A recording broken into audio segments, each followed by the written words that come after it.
Back at everything, especially how this team is formulated. I could be 100% wrong, as well as my contemporaries that talk on YouTube and social media. We could be 100% wrong. We could be missing the meat, worrying about the potatoes. And the reason why I say that, and I want to be as transparent as possible, is because we've been conditioned. We've been conditioned for over 25 years of mediocrity, and within that 25 years, we only had one proven coach, which was Bill Parcells, and he only lasted for 3 years, you say.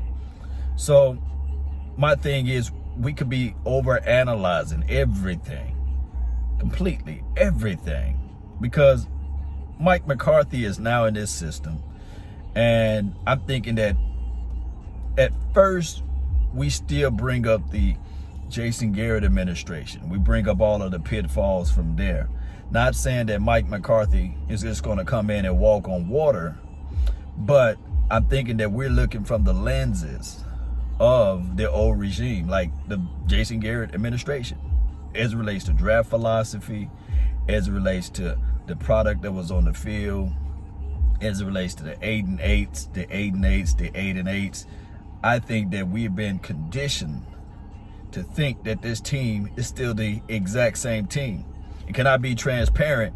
I think, I feel that way at times, and I look back, and then you guys can see it through the videos of me just sitting there saying, okay, this is that, this and that. But let's just pump the brakes, because this team is going to be completely different. Before the draft, his team is going to be different because of the free agent period, you see. And even when we do the mock drafts or what have you, or when we start talking about evaluations of players, dare I say, it could be something that's going to be different in that aspect as well. If you really think about it, remember the Underwear Olympics, the NFL Combine that everybody kind of put high regards to, can elevate a certain player that pretty much we never seen before, you say. So I guess we got to stop with the doom and gloom situation. And I know that we have to set our expectations or lower them just a little bit and just sit back and relax. It's the off season for the reason, for a reason. And I guess we can dive deep into XFL or look at some more college tape and things like that. But the reality of it is we could be over analyzing, we could be out thinking the situation, and we're not allowing, the cook to finish cooking his, the chef finish cooking his meal. I got a chance to listen to Joe Fiben, I think that's how you say that man's name, the offensive line coach, what have you, been coaching for 35 years. 35 years, a long time. And I think that with that experience and the way he can look at it from the outside looking in, he said he grew up a Cowboys fan. Of course, the majority of the people are, outside of Rob Davis, he said that he grew up a Washington team, fan, what have you. But neither here nor there. I think that if we can just pump the brakes a little bit and everything else will work its way out. I know we've been saying the same thing for the last 4 or 5 years. Everything is going to be okay. Everything is going to be okay. Everything is going to be okay. And everything, we're not okay. And it's not the fact that it's Super Bowl or bust, but it's more so of the fact of putting everybody in order. I'm talking about, I think McCarthy is going to do that.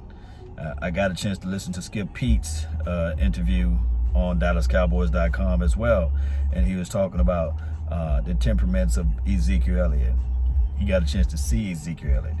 He said that Ezekiel Elliott is very explosive from the time that when he was coaching the opposition, when he was coaching for the Rams team or what have you. And I can say this too. We know Skip know how to use multiple running backs. Dare I say, you guys remember the refrigerator with legs that ran all over us? Todd Gurley and C.J. Anderson, you say, they ran all over us. That's through Skip Pete's, philosophy of running the rock against our particular defense at the time. So all I can say is this right here, is that we will have to really pump the brakes. me personally, me, including me, y'all know Law Nation, man. Y'all know me, how it goes, man. And on top of that, here's the thing. We're not always right, too.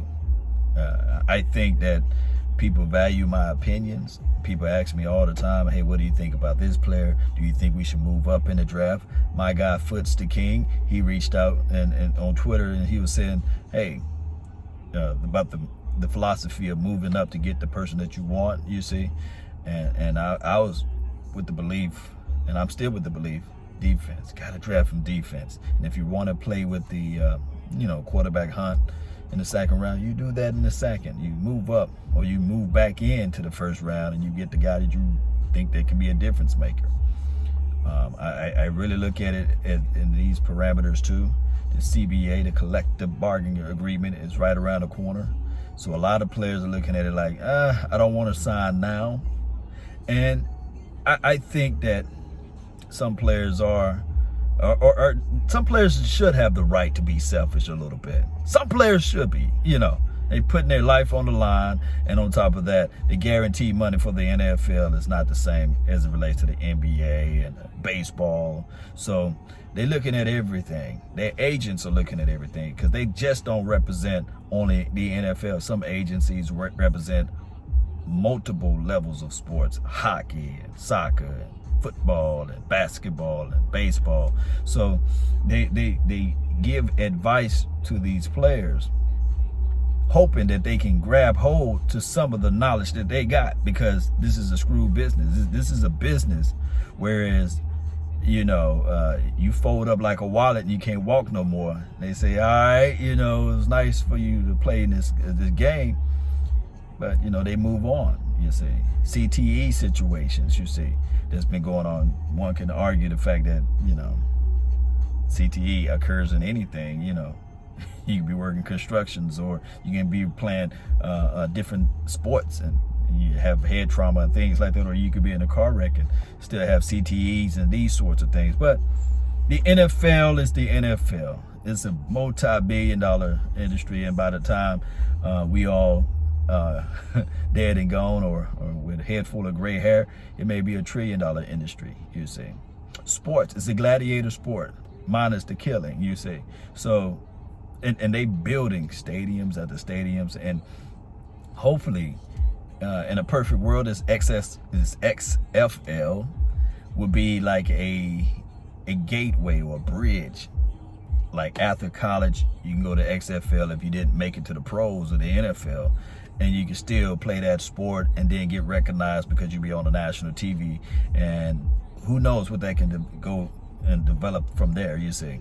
So I like the entrepreneurial, spirit of the United States and of the world, of trying to bring new things around, but that's just how life is. So I recommend people to try to see how they can put their fingerprints or footprints into this thing, and see if they can, try to capitalize off the situation.